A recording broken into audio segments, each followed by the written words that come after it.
Breaking news tonight, a Mountain Dew bottle baby, 4-year-old little girl Karmity, dead of acute diabetes after mommy feeds her baby nothing but Mountain Dew baby bottles.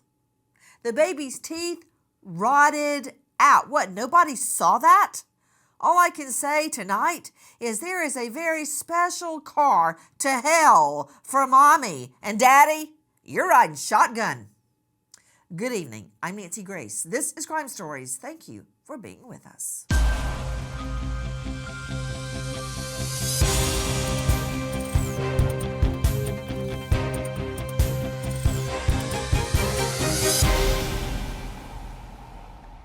Her overall care was so poor that it resulted in her death. Her diet was absolutely terrible. She has what's called baby bottle caries. It's sort of tooth decay that's caused by drinking a sugary liquid, usually out of a delivery system, sort of like a bottle. Well, it turns out this 4-year-old child was drinking Mountain Dew out of a bottle every day, so much so that it rotted all of her teeth away. That's from our friends at Local 12 WKRC TV, and you are hearing the description of what was done to a 4-year-old little girl, Karmity, aka Mountain Dew baby bottle baby. Mountain Dew baby bottle baby? With me, an all-star panel to make sense of what we are hearing right now. But first, what happened when this little baby girl was rushed to the hospital? Toward the end of January, Karmity Hoeb becomes lethargic. The normally busy 4-year-old is not active at all. After 4 days of her symptoms getting worse each day, Karmity turns blue and stops breathing. Her mother finally calls 911 for help. First responders are able to revive the little girl, and she is taken to Children's Hospital. Karmity Hoeb seems malnourished, and her teeth appear to be rotted out. Her overall care so poor, it results in her death. Her diet was exclusively baby bottles full of Mountain Dew. Really? How many grams of sugar are in this thing? Whoa, 77 grams of sugar and a 20 fluid ounce bottle? The baby's teeth were rotted out after drinking Mountain Dew baby bottles. She had exclusively Mountain Dew baby bottles. She got diabetes and she died after the diabetes affected her brain. That doesn't just happen overnight. Okay, with me, an all-star panel. Karmity Hoeb, a 4-year-old little girl, beautiful, beautiful, beautiful, now dead. Back to our all-star panel. First, I want to go straight out to Lauren Conlon joining us, investigative journalist and star of the Outlier podcast. You can find her on YouTube. Lauren, thank you for being with us. What happened? This is a case of neglect, as the prosecution stated. And look, poor Karmity, there was no evidence that her parents had ever taken her to the dentist before. She didn't go to the pediatrician for regular visits. I mean, the photos you see of Karmity, there's Dorito bags everywhere. There's the Mountain Dew stacks. I mean, it's so sad. So this was a true case of neglect here. And as you stated, her mother wasn't even going to take her to the hospital until she saw that she wasn't breathing and she turned blue. And then obviously we know she later passed away. It's completely tragic and could have been prevented. Again, with me, an all-star panel. I'm trying to figure out how this happens. What do we learn upon autopsy? Listen. Karmity Hoeb arrives at Cincinnati Children's Hospital Medical Center after being revived by first responders at her home. Doctors order a brain scan and determine that the little girl with a big personality is brain dead. An autopsy is done and reveals Karmity died from a diabetes-related brain injury. Investigators determine Karmity has never been formally diagnosed with diabetes. Okay, let me understand what I'm hearing. Joining me, Dr. Michelle Dupree, a renowned forensic pathologist, medical examiner, and importantly, a former detective with the Sheriff's Department.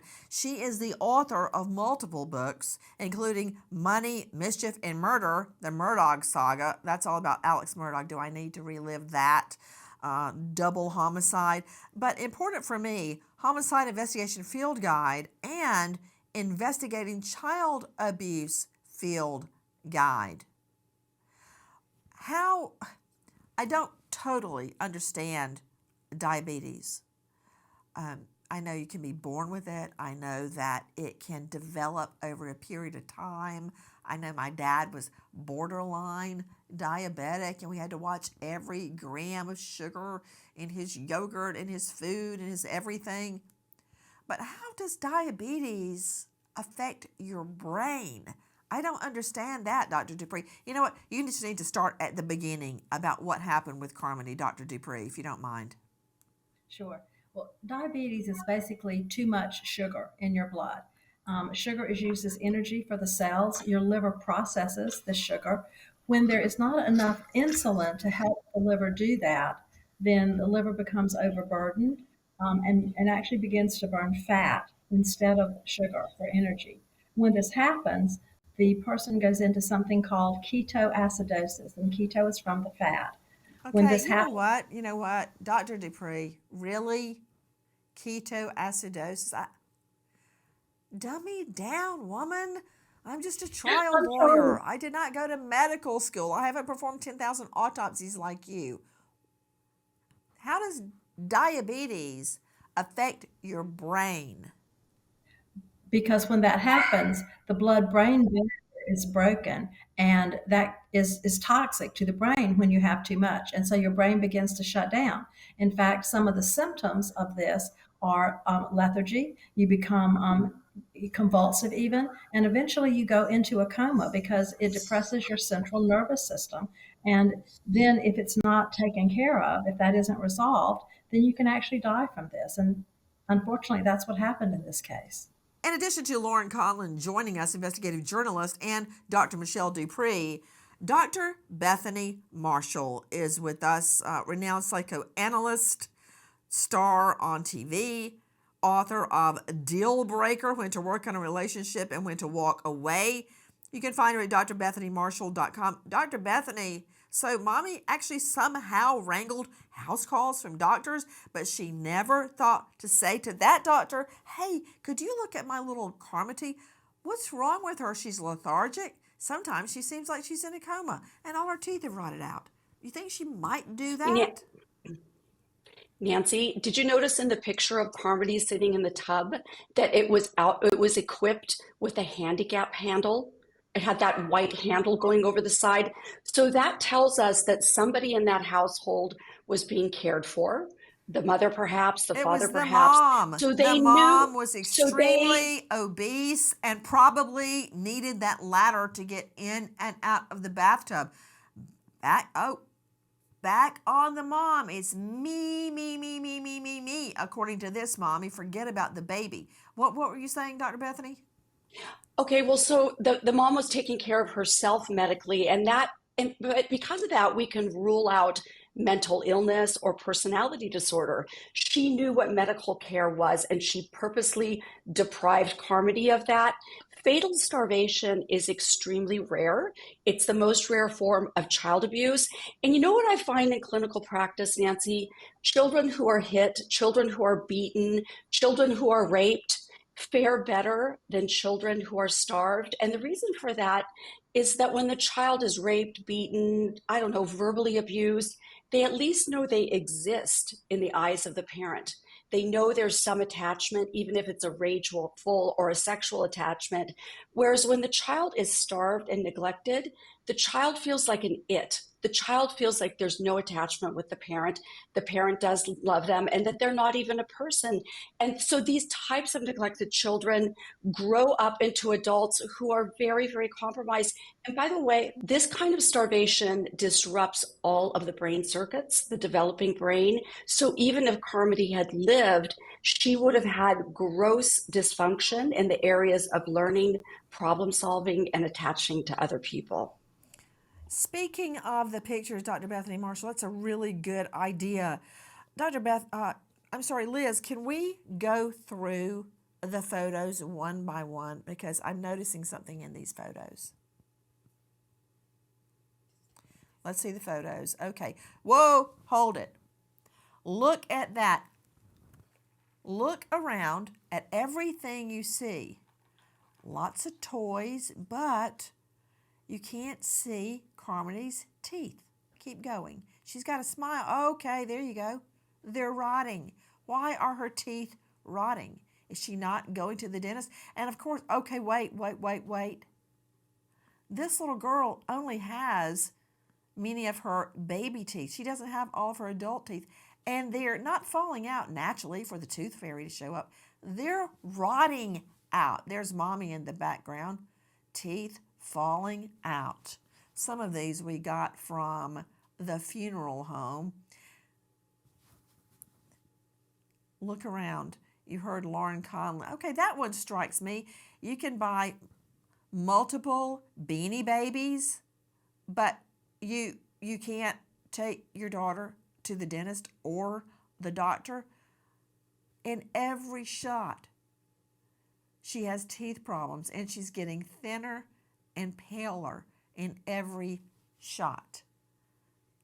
Here she is with it looks like a Disney-looking guitar and toys in the background. But in every one, look how pale, and look at her teeth. And some of them that Lauren Conlon pointed out, you see junk food everywhere lying around. Right there, the teeth are practically all gone. But Mommy's smiling for the camera like she doesn't know anything is wrong. So what happened to baby? Oh, there you go. There, look at all that junk food. I would do a backflip if my children were having junk food day in, day out. As a matter of fact, Dr. Bethany Marshall, let me go back to you. The other day, John David and I had it out, my son, now 16, one of my twins. Had it out means we sat at the kitchen table and had a discussion, a stern discussion, because Right. I heard he said the S word. You know what the S word is in our house? There's two of them. One is shut up. We don't say that. And the other S word, not what you're thinking, get your mind out of the gutter, is soda. I got word that John David Lynch, my big boy, had gotten soda at school. Okay? So then I had to show him all the articles online about what it does to your stomach, how it rots nails if you leave the nail in the soda for an extended period of time. Just on and on and on about soda. Of course, he probably ran out and got another one as soon as I wasn't around. But that said, this child had nothing but baby bottles full of Mountain Dew, Dr. Bethany. Nancy, this child was not a person to them. This child was an it. And all those toys you see, you can get toys for free. You can go to a shelter, you can go to a toy giveaway, you can go to the neighbors. Toys get tossed around and, passed from household to household. So that didn't cost them anything. Food cost them something. And they resented any need this child had. They didn't want that child there. This child was a prop. And Nancy, look at how Karmity is smiling in all of those photos. Tragically, she loved her parents, even though her parents did not love her back. That's what children do. They want the love of the parent, even when the parent does not care about them. But this fatal starvation, I think, is worse than just deprivation. These parents wanted to see this child deteriorate because there were visible signs of it. I think at some point they wanted this child to die, and they were hoping she would just go away. And the toys is to distract her so they don't have to play with her or take care of her. The lack of medical care for Carmody shocks investigators as they find Carmody's mother, Tamara Banks, had nearly lost a child 10 years before the death of Carmody in much the same way. At that time, a 4-year-old son of Banks falls into a coma from previously undiagnosed diabetes. Even after that child recovered, Banks continued to neglect his medical needs, failing to have him seen by a doctor and never attended any of his follow-up appointments. As is so often the case, this is not the first time. A baby girl, Carmody, dead after living off nothing but Mountain Dew baby bottles. Nothing. Do you look at this? And the family gave this to the funeral home to be used on the online obituary. Her with Mountain Dew. You know what? Troy Slayton is with me. High-profile LA criminal defense attorney at Slayton Lawyers, named after himself. No one would claim that's narcissistic at all. But Troy Slayton, this is not her first time at the rodeo. Did you hear the reporter, the investigative reporter? They find out that Carmody's mother, Tamara Banks, nearly lost a child 10 years before Carmody's death the same way. A 4-year-old son, same age as Carmody, falls into a coma for previously undiagnosed diabetes.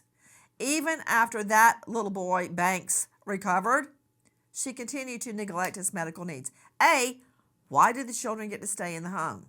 But B, there's no way she can claim, what? Diabetes? Her son, then 4, almost died the very same way. What about that, Troy Slayton? What are you going to do at trial now after I bring in that similar transaction on you?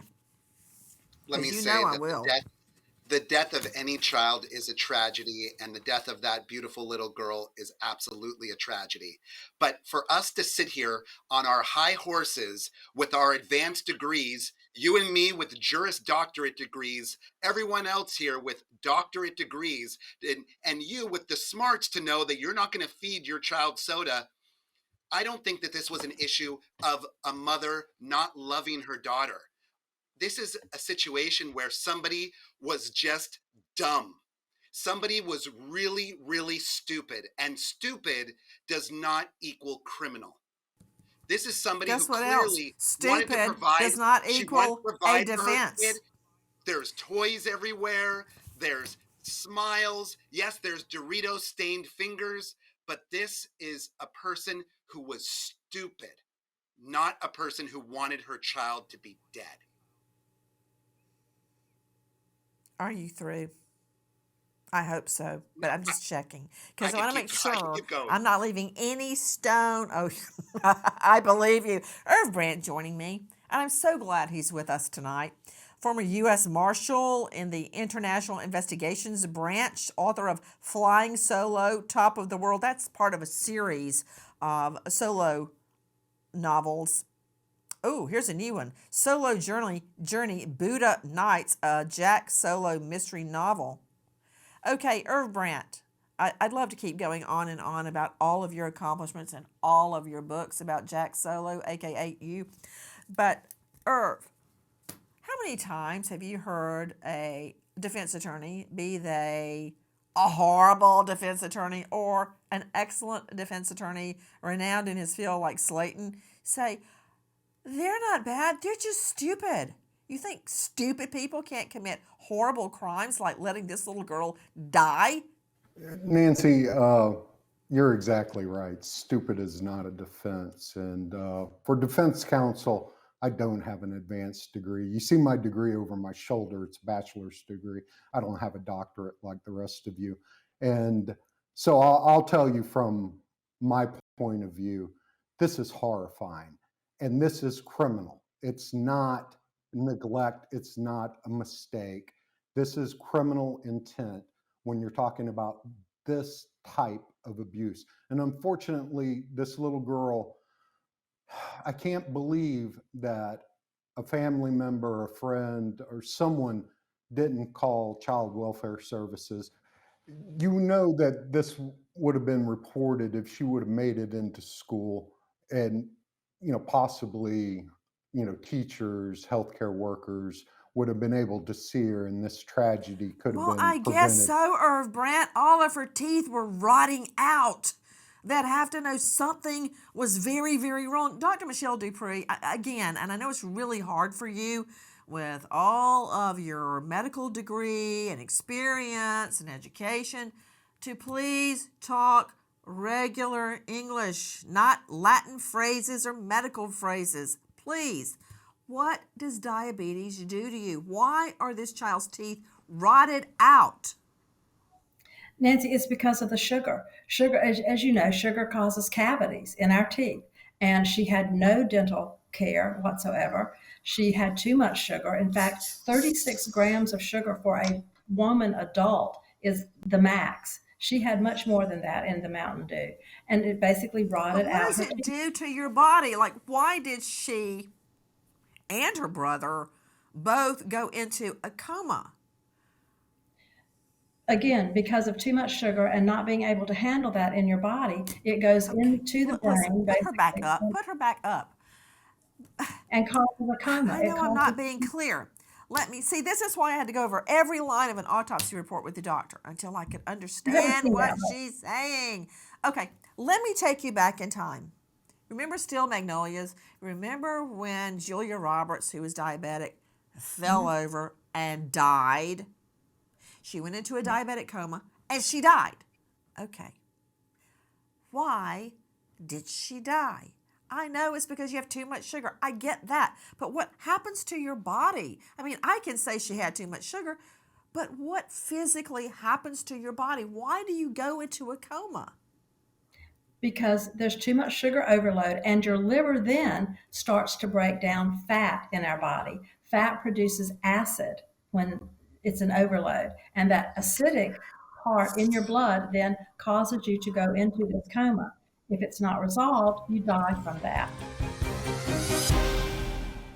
Looking into the diabetes related brain injury death of Karmity Hoeb, investigators find the little girl has never been formally diagnosed with diabetes. They also discover her mother, Tamara Banks, has been feeding the 4-year-old a mixture of Mountain Dew and baby formula through a bottle long after she should have been weaned off the bottle, causing her teeth to rot.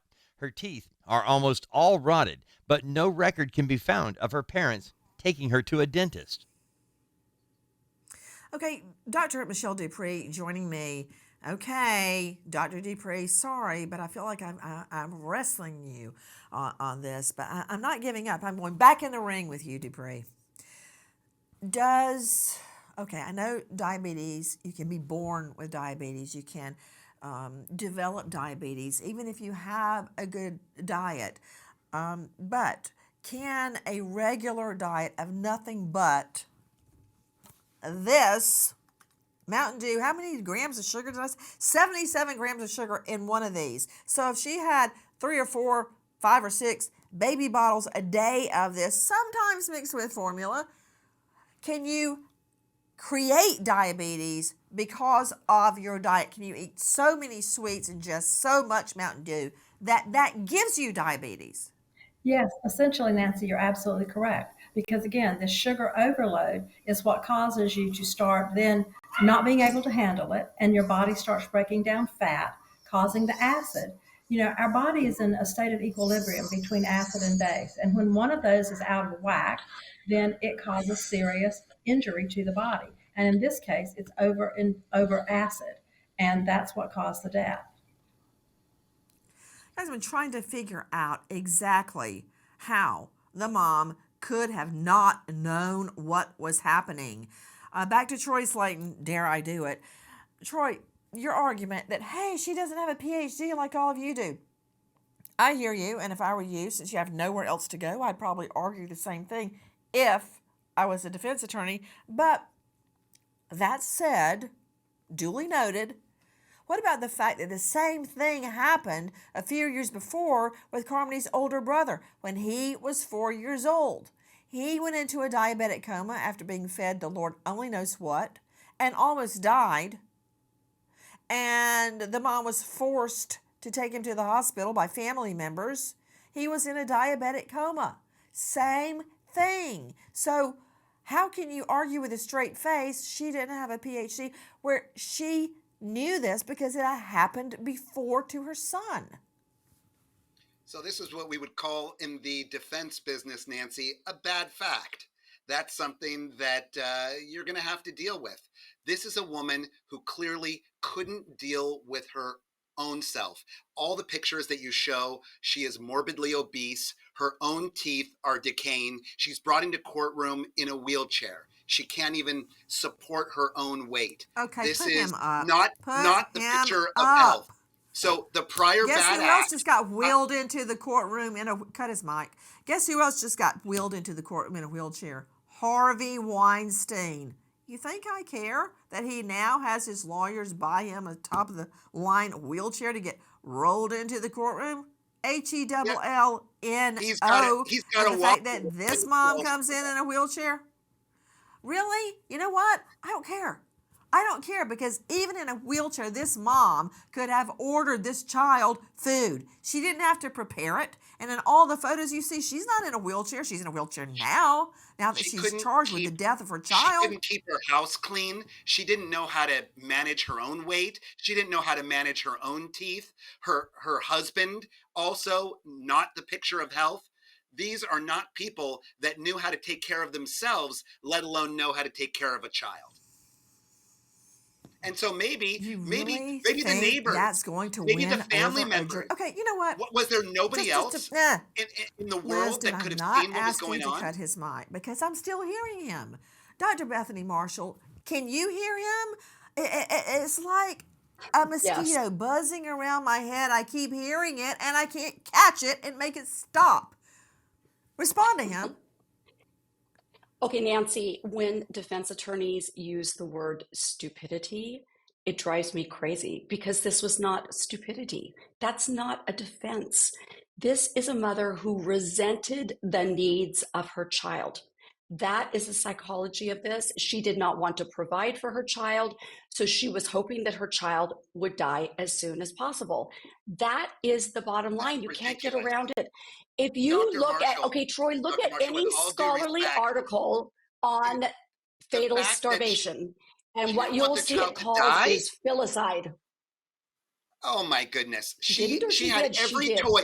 She had every toy available for her child. She had the Mickey Mouse guitar. She's in a sea of Minnie Mouses. She's got No, smiles on her no, You know what I face. call no. A that? lot of those You know what came I call free that? from McDonald's.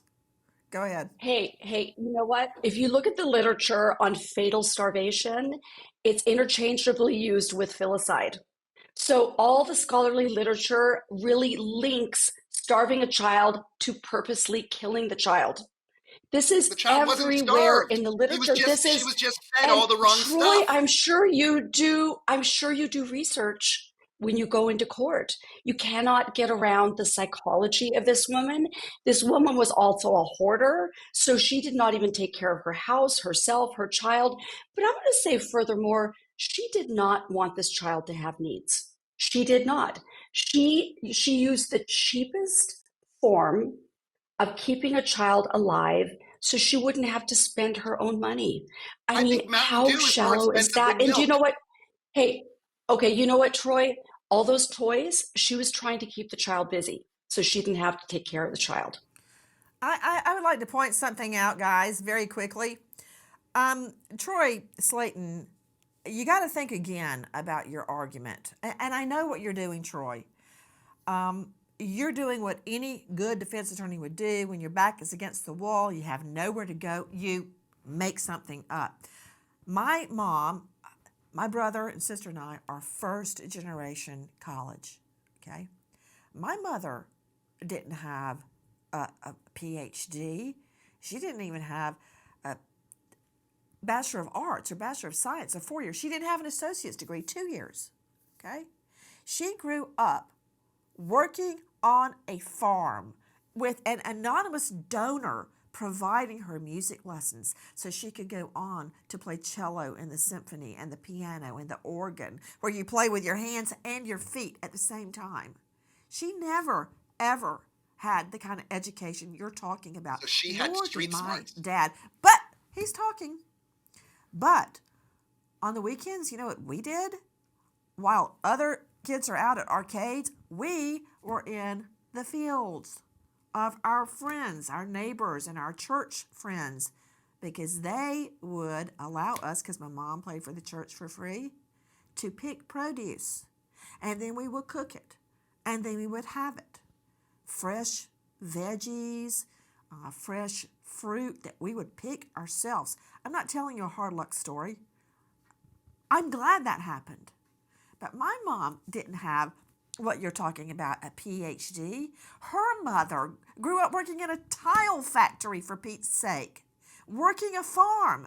They didn't have a PhD, but they cared about their children. And you want to tell me everybody on that jury wouldn't care about their children? It's complete BS. I don't think you're being fair to all the parents out there that didn't have the benefits and luxuries my parents gave me to get through law school. Because most parents have basic common sense, which clearly this woman didn't. Most people have a basic modicum of an understanding of basic nutrition, but that doesn't mean everybody does.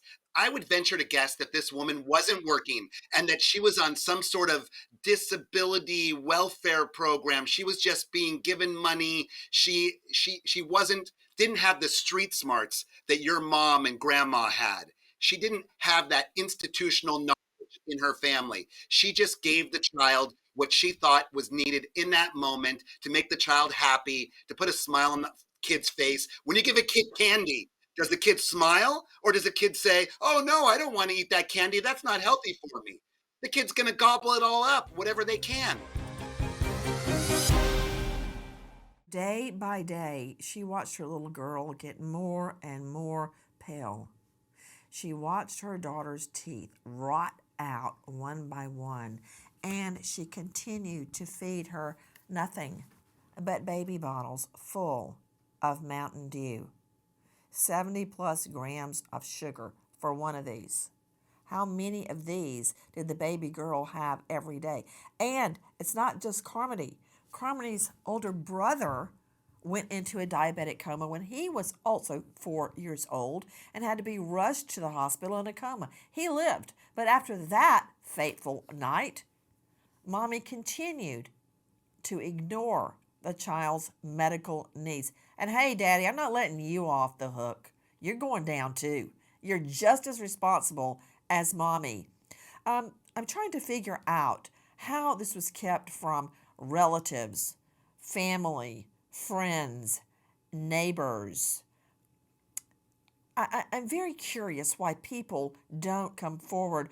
Irv Brandt is joining us, who has traveled all around the world apprehending dangerous criminals. You know what I think part of it is, Irv, and the reason I introduced you that way is people have in their minds who is a killer, what that killer would look like. You might think of a sex pervert as a guy wearing a trench coat at the corner of a children's park. You may think of a killer as showing up in a balaclava over his face or carrying, two guns. You don't think of the mommy in the home next to you or in the apartment next to you. The mommy that smiles at you as she goes to her car during the day, or you spot her at the grocery store. You don't think of her being a killer, right? But you've seen killers in all shapes and sizes. Weigh in. No, that's exactly right, Nancy. It's just what you said. In your mind, you have a preconceived notion of what this person should look like, what this person should act like, an evil person, something from the movies, something from a novel. And there is no type. I'm sure this woman, the neighbors, if you went and talked to the neighbors about how nice she was, and they can't believe that this happened because they could never conceive of it in their mind. This is the part that I find most complexing about this case is that no one took notice that this little girl was dying right in front of them. To watch her waste away like she did until she finally went into a coma and couldn't be revived. That's the part that I just can't understand, and it's so tragic because it was so avoidable. Parents that think they're doing the right thing, could they really be thinking that? I don't believe it. This mom is by far not the first to kill their child by what they feed them. Listen. Sheila O'Leary calls 911 in Cape Coral, Florida, seeking help for her 18-month-old son who is cold and not breathing. Authorities arrive and the malnourished child is pronounced dead. O'Leary tells police they are vegans on a raw food diet of mangoes, bananas, and avocados, but the toddler had not eaten solid food in a week due to teething, so he had just had breast milk. The medical examiner says the boy weighed just 17 pounds and died from malnutrition. Sheila O'Leary is convicted of first-degree murder and more, sentenced to life in prison. Okay, what about that, Slayton? Feeding the baby a raw food diet of mangoes, bananas, and avocados till the baby dies. What Awful. About them? They're enlightened vegans. It's awful, it's tragic, and it's clearly people that don't understand how to nourish a human. I mean, we can have days of discussions versus veganism versus carnivore versus all types of other diets. But clearly, this is just another parent who didn't have the brains to know how to take care of themselves, let alone take care of a child. I bet you that mom wasn't living off nothing but soda. I bet she was having full-on meals, and the dad too. So why not the child, Dr. Bethany Marshall? You know, this mother, besides not wanting this child to live, the mother was not bonded with this child. I've treated mothers in my practice who are not bonded with their children. They love to go out in public, go to parties, smile, get a lot of attention. One woman did this past week, a female patient said, you know, my happiest moment today was when I was grocery shopping and saying hi to everybody and seeing people I knew. Meanwhile, she spoke viciously about her child. So not only are these mothers not bonded, but I think we have to consider that homicide can be formulated at an unconscious level. So while she may not even consciously say, oh, I'm going to starve my child to death, at some level she's thinking, oh, goody, my child is not going to be here at some point. That's why fatal starvation, child neglect through starvation, and filicide are all linked. They are one and the same. They're not two separate things. Homicide and neglect go hand in hand. Karmity Hoeb is a 4-year-old with a big personality. Nicknamed Boogie, she loves being silly and taking pictures, smiling big and saying cheese. Waking up with great joy and energy, she loves playing with her Mickey buddies and racing car. Karmity is the type of child that warms the hearts of everyone she comes in contact. You know where we got those words, those exact words? From 4-year-old Karmity's obituary that was written by her mom and dad that killed her by Mountain Dew.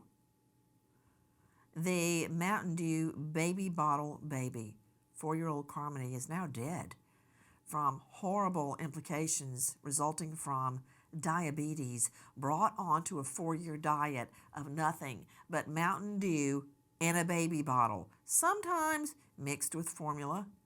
And then they actually use this photo as an online obituary photo, the one of her with the Mountain Dew.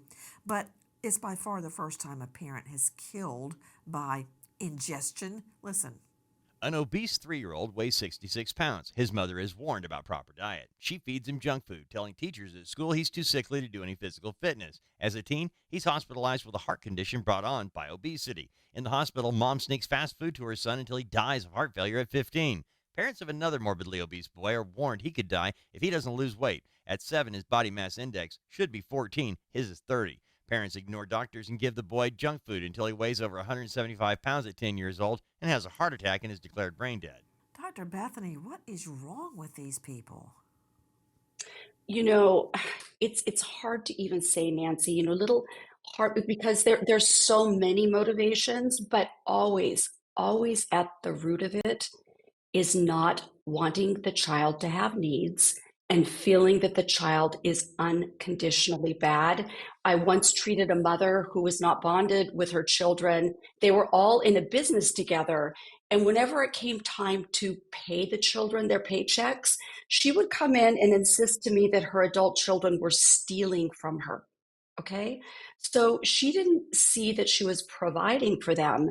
She thought they were stealing from her. Furthermore, children that are subjected to fatal starvation, you almost always see that there's a padlock on the fridge. Have you seen that where the parents put chains on the fridge? Because they do not want their children to have food. They do not want to provide. Dr. Michelle Dupree, renowned forensic pathologist, medical examiner, and a former detective with the Sheriff's Department, you've conducted well around 10,000 autopsies. Does it ever matter to you or clinically or medically whether the perp has a PhD like Troy Slayton was pointing out or not? No, Nancy, it never does. And sometimes in these cases, we also find that this is can be a personality disorder of the mother who is trying to get attention for herself because her child is always so sick. It's called Munchausen by proxy, and that may also be a factor. She's able to take care of herself. She sees a doctor. That's no excuse. Stupidity is not an excuse. Investigative journalist Lauren Conlon, what happened to these two demons from hell, the mom and dad? Tamara got sentenced 9 years, and her husband is due back in court in the middle of June, and he could face up to 13 years. So let's see what happens. I'm ready. 9 years, 9 years. Karmity is dead, and she got a reduced plea to involuntary manslaughter. On 9 years, she'll be out in about 4. Count on it. We stop and we remember American hero, Deputy Sheriff Michael Brown from Cordele, Georgia, just 26. Sheriff Brown shot and killed in the line of duty on a traffic stop. An Army National Guard vet, Deputy Sheriff Brown, leaves behind a grieving mother and stepfather, Christina and Tom, brothers Jason and Jeff, and his beloved dog, Jenny. Sheriff Ty Brown, hero. I want to thank all of our guests for being with us tonight, leading us on a very rocky path to justice, but especially to you for joining us along with our new MSM family. I'll see you tomorrow night, 6 and 9 o'clock sharp Eastern. Nancy Grace signing off. Until tomorrow, good night, friend.